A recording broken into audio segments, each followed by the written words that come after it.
Tara mga paps, luto naman tayo ng Shanghai na isda nga pala yung lulutuin natin.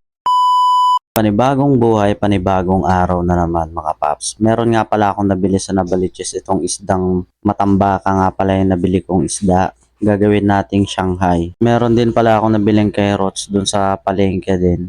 Babalatan muna natin to mga paps. Tapos i-blender natin mamaya. Nung okay na yung mga carrots, nabalatan na rin mga paps. Hihiwain na rin natin ng katamtaman laki lang. Yung kakasya lang sa food processor.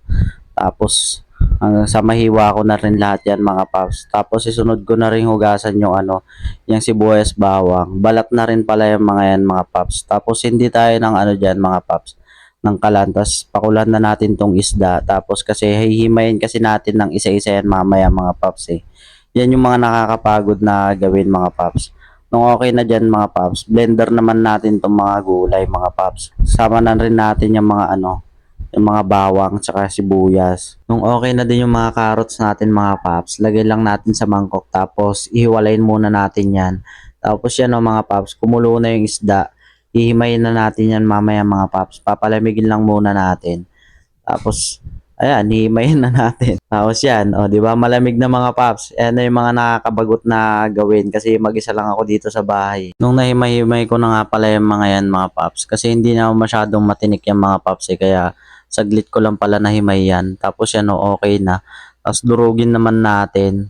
Tapos nung nadurog na mga paps, sunod na rin natin tong mga nadurog na carrots. Tapos halu-haluin lang natin ng kaunti. Tapos lagay tayo ng itlog, dalawang itlog nga pala ilalagay natin dyan. Lagay din tayo ng garlic powder dyan mga paps. Tapos lagay din tayo ng chicken powder dyan mga paps.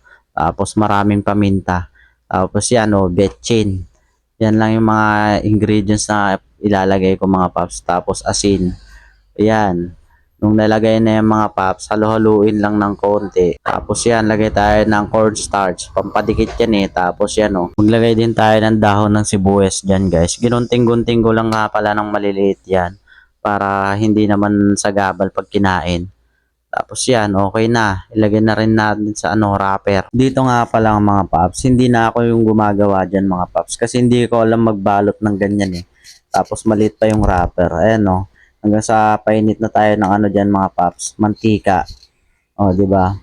The best oil lang ang mantika namin dyan. Tapos yan ipiprito na rin natin yan mga paps. Habang piniprito natin yan mga paps, follow nyo naman yung page ko sa YouTube tsaka sa Facebook. Tapos sa TikTok na rin mga paps. Kasi pinasok na rin natin yung TikTok mga paps Pandagdag viewers ba. Tapos hintayin nyo rin pala yung yung mga ibebenta kong mga chicharon bagnet kasi magbebenta rin tayo, papasukin na rin natin ang pagninegosyo mga paps para kahit papaano may kita rin.